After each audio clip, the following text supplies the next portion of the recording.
I never told anyone in college, and I never told anyone in my careers, especially my bosses, but the principals, that I was in special ed. When you look at me and you talk with me, you would never know, right? Like it doesn't have this outward appearance. Until after second grade, I was like, I want to help kids like me. And so that was the transition of going to Nyhouse Education Center and starting my path to learn how to be certified academic language therapist.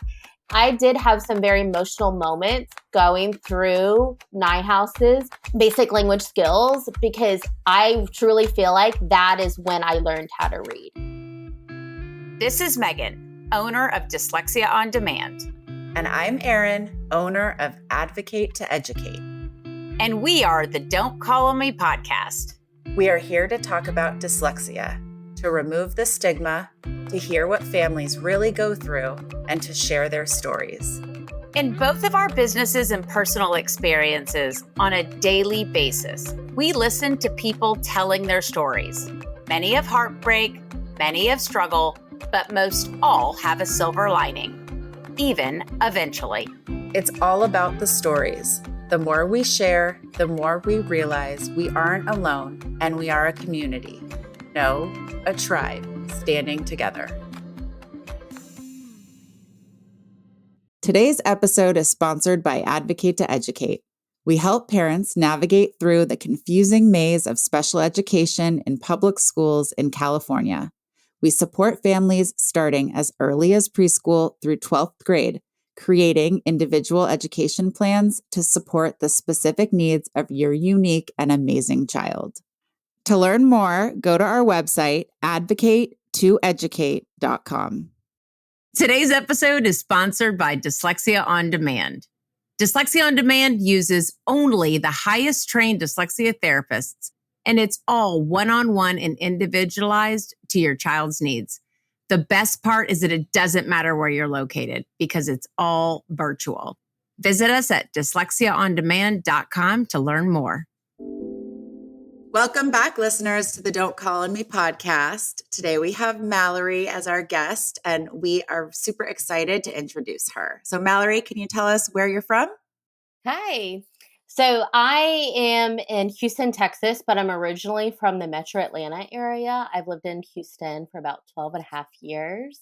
I am the director of admissions at a dyslexia private school and for a school for kids with intellectual disabilities. So we're two schools.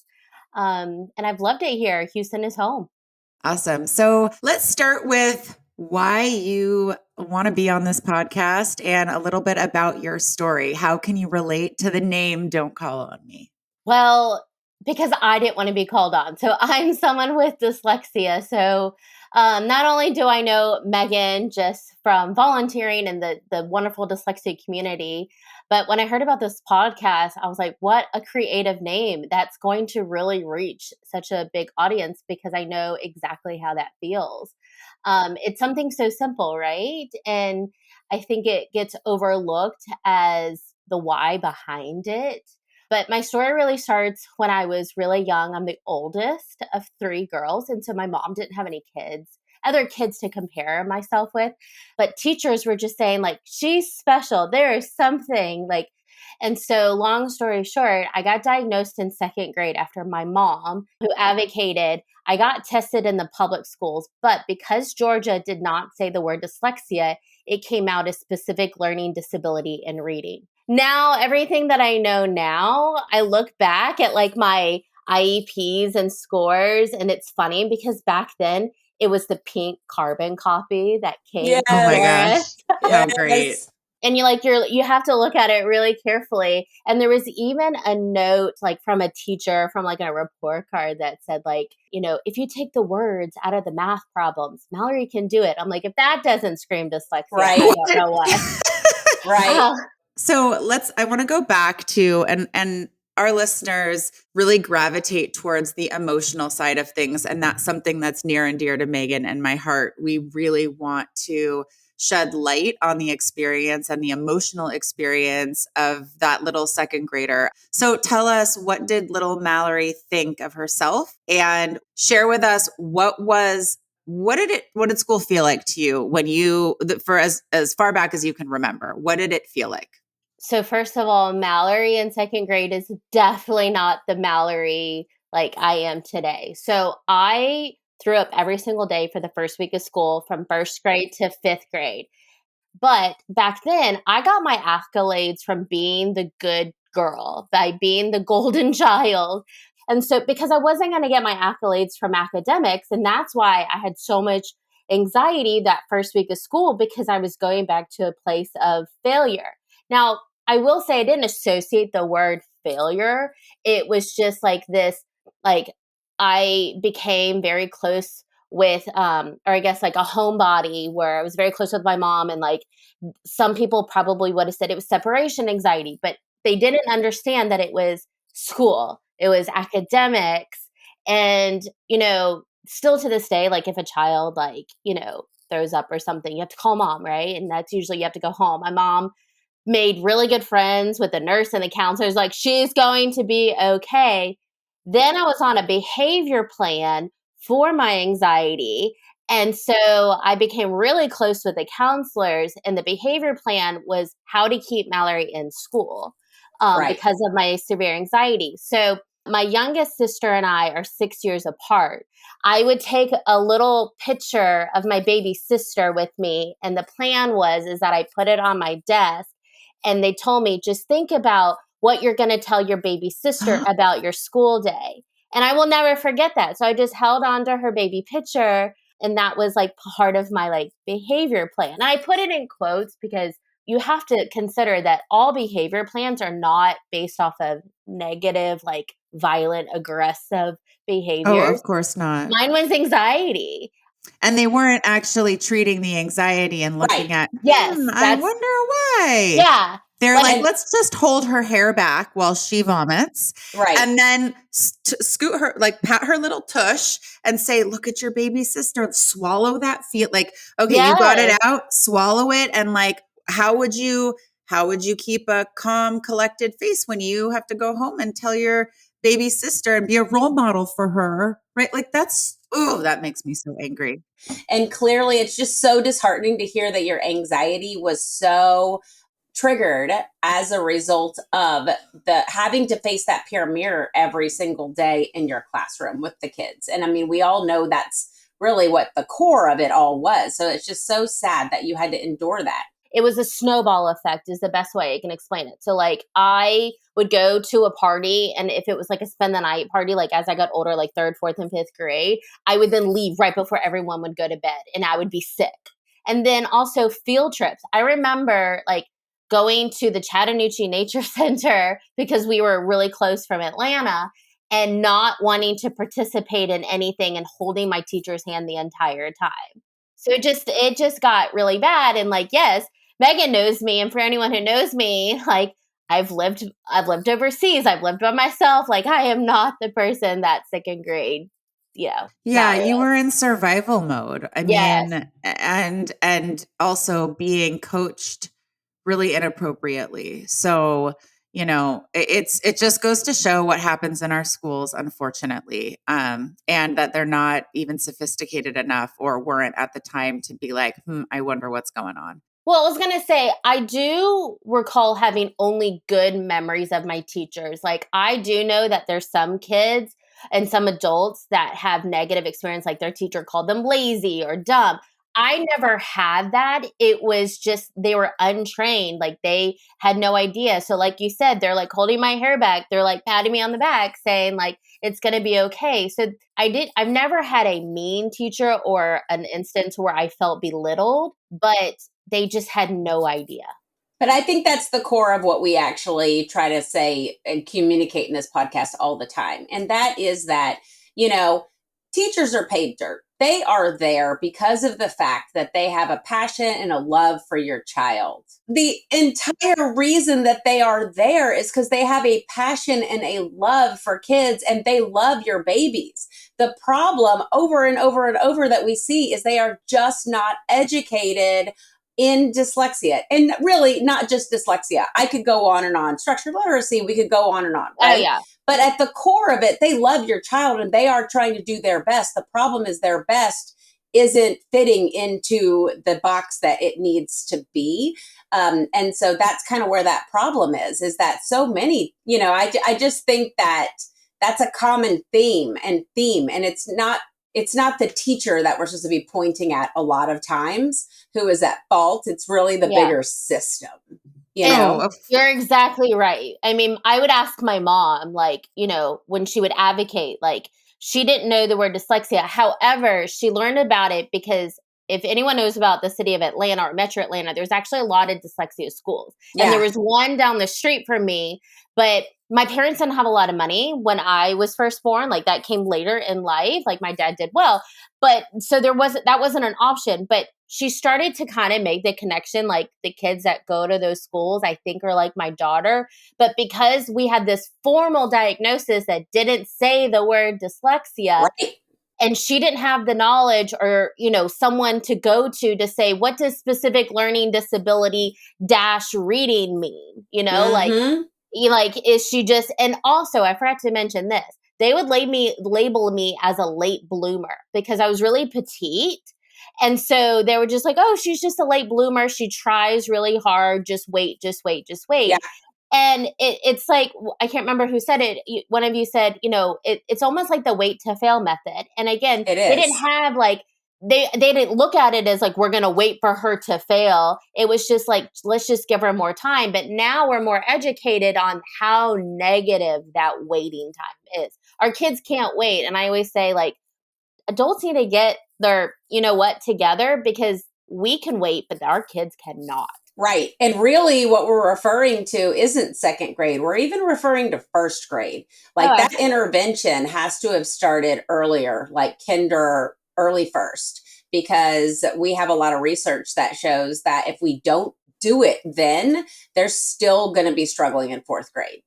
So Mallary, let's go back to so you're obviously in panic mode, anxiety mode. You are in a place of kind of fending for yourself. And what was, if you know, what your parents were going through at the time, like you having all this anxiety, were they in the camp of like listening to the educators at the school, and that was their guidance, was what the school was having you do to cope?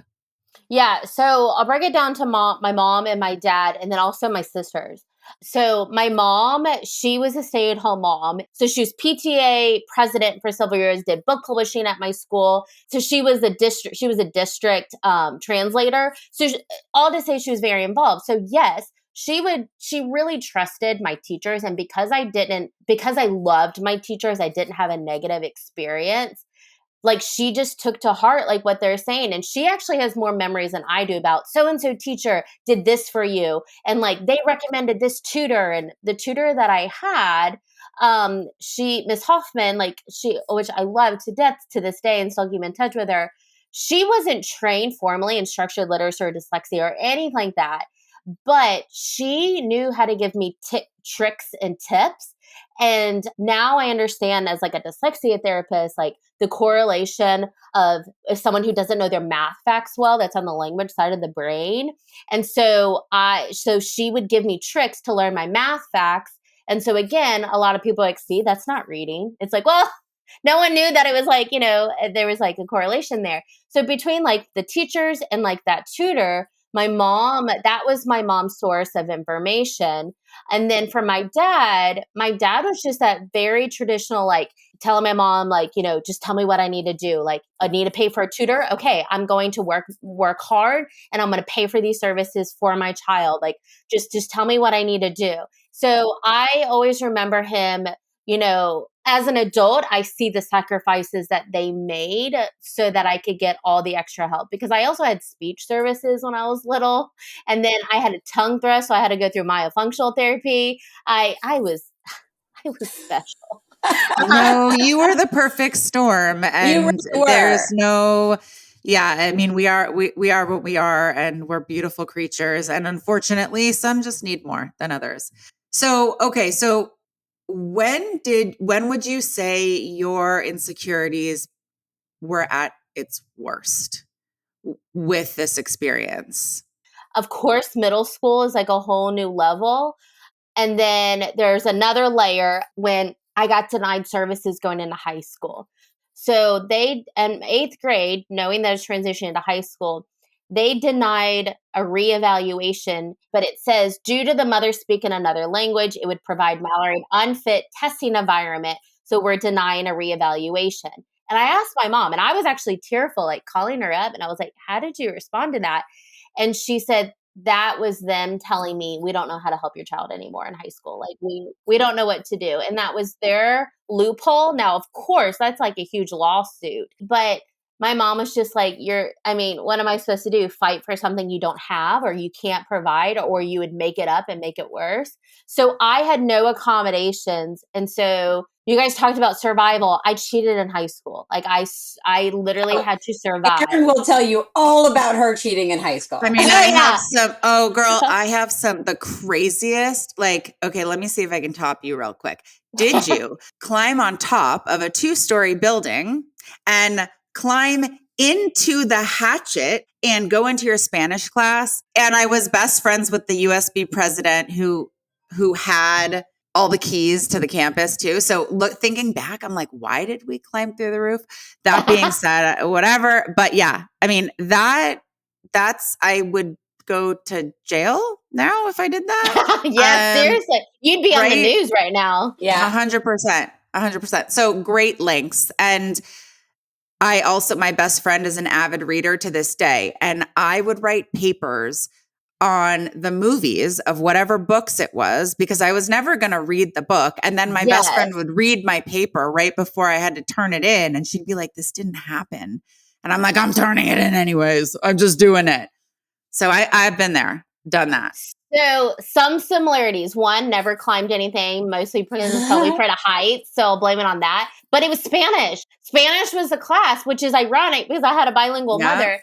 But so it's funny because now, just reminding myself I'm on a podcast. I've always said I'll never share my secrets because I still help kids. And I'm like, don't do this. But I will say this. It was Spanish class. Because of course now it's like, I'm trying to learn English. How do you think I'm supposed to learn another foreign language? And that's honestly one of the, characteristics of kids who are not identified. Like, how are they struggling with a foreign language? So mine was more of, I'll just say, writing it on my arm or desk and ways of hiding like words and stuff, because I know that there's some actors that are dyslexic and they are good memorizers. That's their coping mechanism. That was never Mallary. That memorization was actually very difficult for me. So memorizing spelling words and vocab and Spanish and like grammar rules and stuff like that, that was always hard for me. Again, that's why I had a tutor that was really good about tricks and stuff like that and songs to help me. But I also took advantage of every extra credit. And I remember there was this English teacher who was like, okay, for your final, whatever you can fit on this, 4x5, like, index card. And I remember like spending hours like with a ruler and like writing everything down. And I'm like, okay, I spent more time doing that. Like, and now I can't even read it within In college, I failed. Like, I failed biology and I learned quickly take the hardest classes in summer school. So my history class. Yep. Which I love history. I like learning about history, but that's a lot of information. A lot of like country names and people's names and dates to remember. It was so much to not only read, but then to retain. And my working memory just wasn't the best. So I had to figure it out. And my parents were very supportive of it. But yeah. Of cheating? No. So they actually didn't know I cheated until like a few years ago. I can't remember. It wasn't like a podcast, but I got asked to like share my story. And I mentioned that. And I remember calling my mom. I was like, before you see this, like, I should probably tell you. And they weren't surprised. Like, they were like shocked in like the first 2 seconds. And then they're like, makes sense. Yeah, well, we have interviewed so many people who all confess to have cheated in high school. And honestly, when I heard Eryn's story, I thought that not an anomaly, but I didn't realize the prevalence of it. And it's a survival skill. It's a coping mechanism. And you know what? Like, it's a workaround, not the best workaround, but at the same time, there's a lot of saving face that people with dyslexia have to do a lot of times. And that is why. That's the root. Talk about the antecedent. That's the root right there. Yeah. And when I train teachers, I tell them, like, especially if you're a secondary teacher, if you have a child or a student who is cheating, especially if they're not diagnosed, please don't let your first reaction to be, oh, they're just lazy. They're trying to take the easy way out. Like, consider the fact that they are someone struggling, and this is survival. That word survival. Like, why would they go to that extreme resort? What I will say is, whenever a child cheats, I would say 99% of the time they're covering up for whatever's going on for them. And God forbid there would be a class that took the whole freshman year to teach study skills, and not a class called study skills. Listen, when you're tempted to cheat, you need to look at all of the reasons why you're tempted to cheat. And you need to go to your teacher. I wish we lived in a world where they could go to their teacher and they could say, listen, I'm so tempted to cheat because honestly, I'm not prepared. I don't know how to retain this information. I can't do it the way that it seems like X, Y, and Z or these people can do it. Help me. But we don't create school systems that give children that openness to be able that safe space. So going back to your high school years, and one thing that I didn't hear in all of this is intervention. So did you get intervention?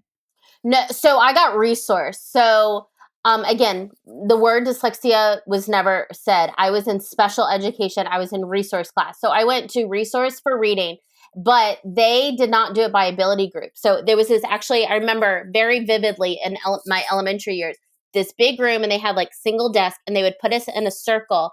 And there was kids that were, I will just say, closer to the intellectual disability side. Yeah. And I knew that I was like, I am not like that.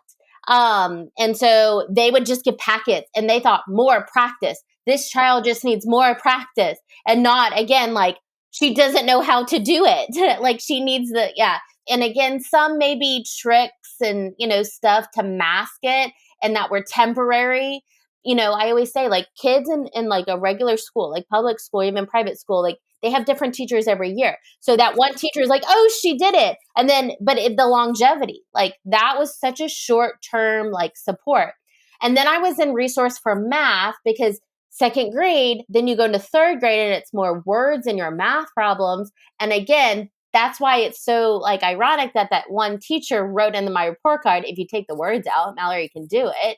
And it's like, but no one else made that connection. So they're like, now she's in resource for math because she can't do math. And then no one ever thought about the supports I needed in science or social studies and everything else.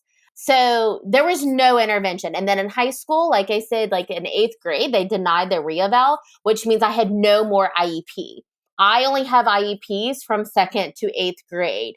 And then that became a problem with me going into college. No one told my mom that I needed a 504 plan or any supports going to college. So I go off, almost fail my freshman year with like a 2 point something.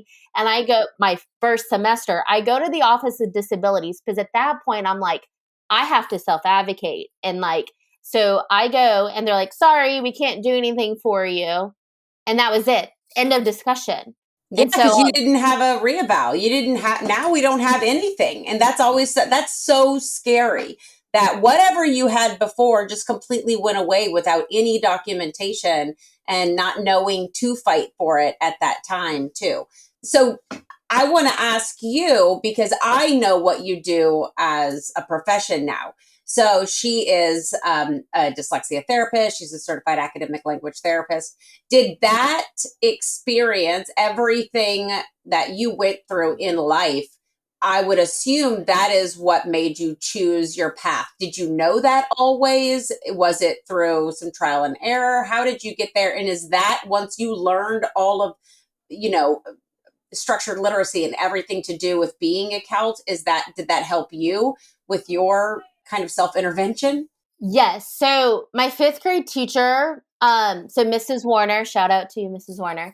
I did not know this until later in life. I went to her house and she was like, so we kept in touch. Like she always knew every like big milestone. And so she said, I'm going to tell you the real reason why I became your 5th grade teacher. And I was like, okay. And she said, it was not said to any of the families, but we knew that there was a group of special kids like you that needed a kindergarten teacher.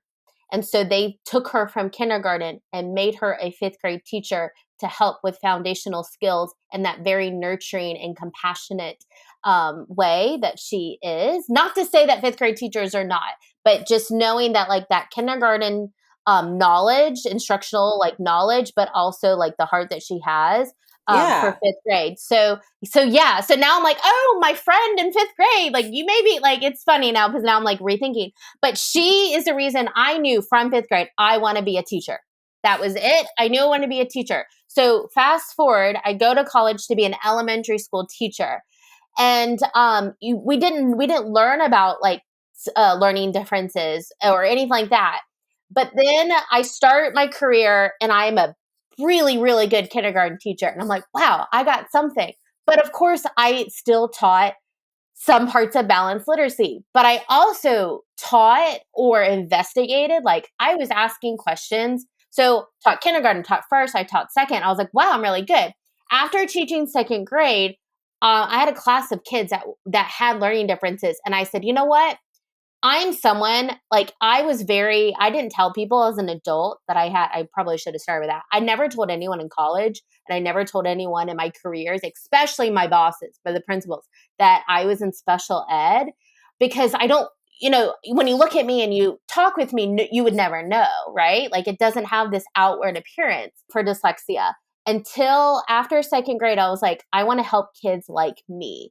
And so that was the transition of going to Nyehouse Education Center and starting my path to learn how to be a certified academic language therapist.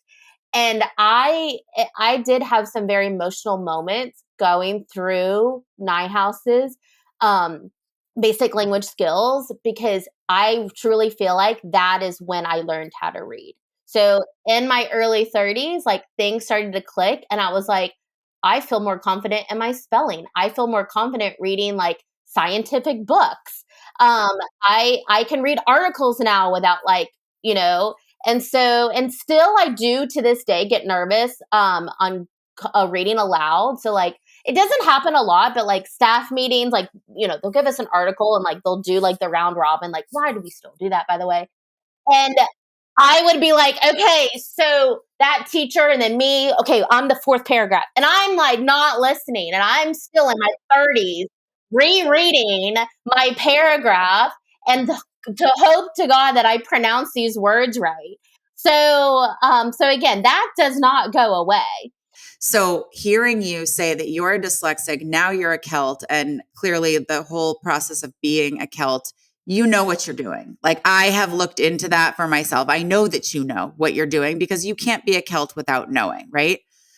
So I'm curious, when you jumped into it and you started eating up the training, what levels were you at as far as your reading, writing, and spelling? Like obviously you're already in the college world, but where did you find yourself coming in? Like, were you starting from the basics of like silent E and you were like, oh my God, of course and maybe not the rules in particular, like maybe you didn't know why the silent E does what it does, but like, where were you? Because I had already so much experience teaching lower elementary, like I'll give you a story. I did not know about the nasal like vowels like that come before an N or an M. However, I took a training in my second year of teaching, and someone was teaching us about this reading program. And I asked, I was like, but why does this vowel say this? And they're like, oh, it's just because. the trainer. Because they don't know. Because. Yeah, they don't know. And like, it's sometimes our accents. And like, I was teaching in Charleston, South Carolina then. And I'm like, okay, but it's really strong as a Southerner, yes. But like, anyways, it never made sense. So again, I was inquiring all these patterns and, what we know as patterns and rules. And I'm like, there's got to be a reason why. So I had this awareness going in my house of like, why does this say this? And why is this an exception? And why does it, like, I had that awareness. So then when I learned it, it was like all these aha moments. But then there were some things where I'm like, I do feel dumb that I never knew this. But also, I went through this with other like-minded people. Maybe they weren't dyslexic, but that was something that was also beautiful, knowing that I had like this diagnosis and my brain was different. There were non-neurodiverse people that were like, I can't believe I never knew this. Well, and I want to back that up too, because I've gone through this also. And I always say, I was a veteran educator, special educator. I was teacher of the year. I was ashamed when I trained to become a CALT that I didn't know any of that stuff. And I'll tell you, because you have a caseload, and I was in a smaller school. So I had some of the same kids. I was at that school for like 5 years, over and over. And I knew they had dyslexia, but I didn't know how to get through to them. The moment that I started putting them through, I was doing my clinicals with these kids, diagnosed or not diagnosed, all of a sudden I moved the needle for all of these kids. But I was also ashamed. It is not your fault, because that is not part of the curriculum of elementary education university programs. And it still is not. There is some change that is happening. So it's not just you. I think we all felt like that. So that like kind of, I guess, humbled and like took the anxiety off of me, knowing that like we were all kind of in the same boat. And even now, like being like, I train and give webinars and stuff, and there's still those veteran teachers and really good teachers. Not only are they teacher of the year, but like they've gone on to like really do great things with their kids. And they're like, oh my gosh, I can't believe I did this for like 20 years the wrong way. And you're right, it's not their fault. But I got emotional as far as like, I knew that this was the pathway that I was meant to do this. I was born to do this. This is what God told me I needed to do. Because then when I started doing my clinical hours and working with kids, I did feel a sense of like, because I'm dyslexic makes me even better. It does. Because I saw myself in these kids and they would say things and they would do something. I'm like, I did that. And then I almost knew like how to get them through it. I don't want to say like quicker or faster than someone else. I don't want to take that away, but I was just more connected. I also think that there's a lot of conversations that need to be had about the differences between performance anxiety and then like other types of anxiety. For instance, like our kids have a lot of performance anxiety, but can it manifest into social anxiety like where I had? Like I didn't want to go to spend the night parties or field trips, right? And so understanding that there's so many complexities and layers to all that, but also for the parents' sake, that doesn't mean they're going to be like that forever. Because then when I just first, as I evolved and started to really self-advocate and like become my own of like, okay, I'm going to be an educator for these kids, I started to adventure out, and it blew people away. Like everyone thought I was going to be like this girl who like went to a community college or a school like within like driving, small driving distance. And then I like go out of state, and then I move and like lived in New Zealand, and then I moved to South Carolina, and then I moved to Texas. And like, if you then look at like who I was the first like, 10, 15 years of my life, no one would have predicted that. Well, I want to agree that you are the best person to do this intervention with kids. And I am so jealous that you jumped off the cliff essentially and said, I'm not going to let my own experience stop me, because I can tell you it stopped me. And I definitely said, and continue to say, I'm not the best one for this.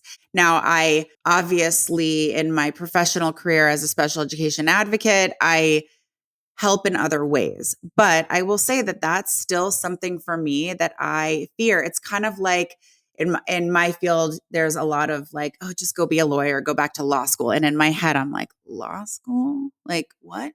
What? Oh, I don't even know. And let me tell you, my own dyslexic father has been like, you're not passing the bar. Are you crazy?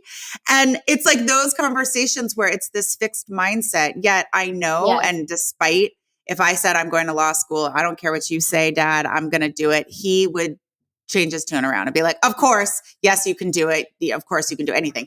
That being said, though, our initial instinct is like, no, let's do something else that isn't going to be like dragging myself through the mud with that backpack of rocks like and all that stuff. Your body is going to try to protect yourself. Mind and body is going to try to protect yourself. And I definitely had my parents didn't make my SLD dyslexia or SLD reading, because it, wasn't dyslexia, not that big of a deal. Like when I say that, it's like they definitely helped me, but like they didn't add to the anxiety. They were just like, you're my daughter and you're smart. My dad for years in front of my other siblings, like, you work the hardest. Yeah. Like, and him. And he still says it. But talking about like giving up and like there was a point of like extreme failure for me. And it's still one of like the worst moments of my life. So in college, I had to take like a Praxis 3 or Praxis 2, I don't know, whatever. It was like some writing and multiple choice test. And that was to certify you as a teacher. Like if you don't pass this test, you can't go into your final internship. The first time you fail it, nothing happens. So I failed it. So we take it again. The second time you fail it, you have to take a semester off. I failed it a second time. Oh. So that was seeing everyone in my cohort move forward except me was one of the most embarrassing moments of my life because there was no hiding it. And so my dad had done well and he goes, I'm going to pay for you to go, because I think he knew that me taking a semester off would be more detrimental to me. And so I still went to college, but I was going to be a semester behind. So here's the pressure. If you fail it a third time, you have to change your major. So it was pass it or I don't get to be a teacher and I have to start all over. Oh so the amount of pressure that I was under was so immense. And so go back to Miss Hoffman, my tutor, who I literally have had from second grade till my last day of college. That's how important she was to me. She did the best that she could. And I remember so I went to University of Alabama, and so that's in Tuscaloosa, but the test was in Birmingham. And my dad's like, I'm putting you up into a hotel so you can relax, take a bubble bath, go to bed early, order, room service. Because we love him. Oh my God. So he knew my anxiety would start to take over. He didn't want me to drive 45 minutes super early in the morning. So I remember that of course did help. I'm so glad my dad offered that and did that for me. But going into that test knowing this is going to change the rest of my life. If I fail it, I have to figure out where do I go from here. So I passed it. Thank the Lord. And I'm a Christian girl, and I would say Jesus was like, I'm going to give you a break now. You're going to pass it. Because it was never about me not working hard. And that was, and so I would tell people, I would say, I always had a backup plan. So for any test I ever had to take, when I changed states, I had to take their dumb teaching test. I would say, well, if I take it now and if I fail, I still have time. And people would be like, why are you being so pessimistic? It's because this is my reality. It's not about me not preparing myself and I know how to be a good teacher. It's this dumb test. So I was smart and if I take it early, then I don't have that pressure of trying to make it up, because guess what? I had to retake tests multiple times for different states and different things.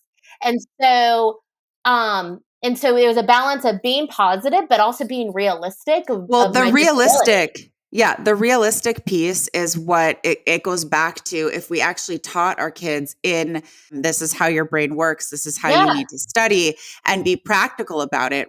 If we were telling kids, listen, it's going to take your sister an hour, it's going to take you 4. So just prepare yourself, and you might want to be upset that it's not fair and this, that, and the other, but there's going to be other things that are going to come much more naturally to you than will come naturally to your sister. If we gave our kids that comparison and that just blunt advice, they would be in a much better position.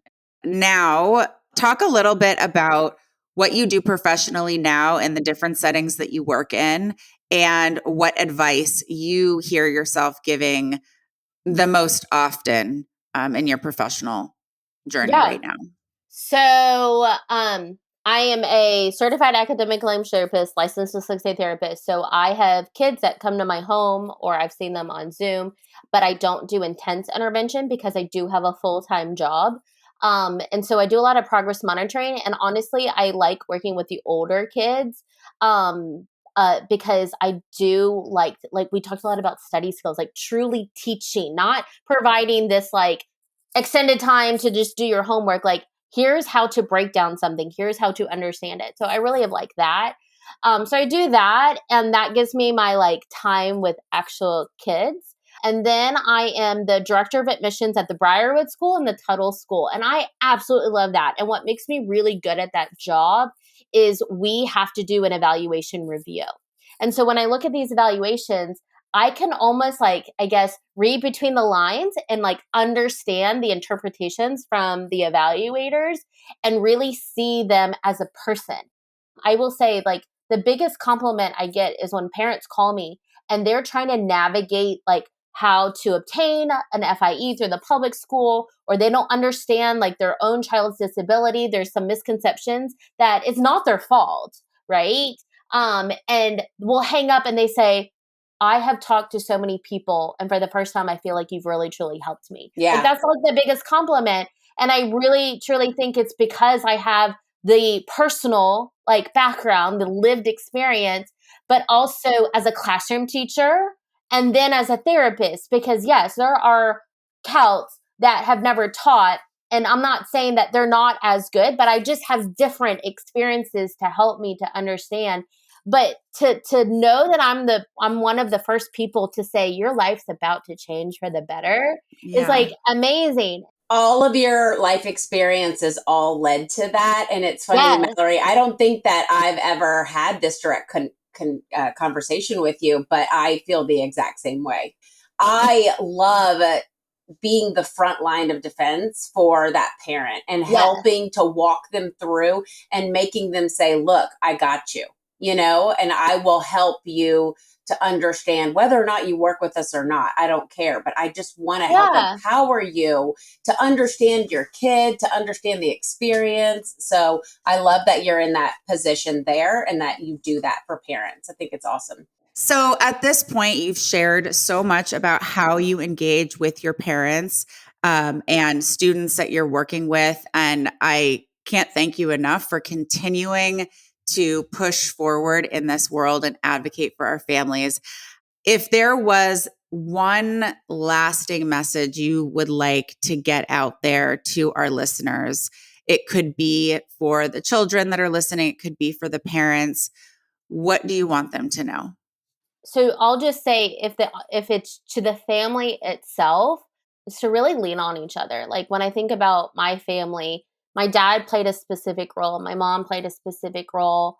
My sisters played their role, and then myself, and then everyone else. So, and again, and also like, I'll extend that. Like, it does take a village to raise this child. So you need to be support. You can't be a silo. I think there might be some dads out there that think like, I don't know how, like, what am I supposed to do? You do have a role in this.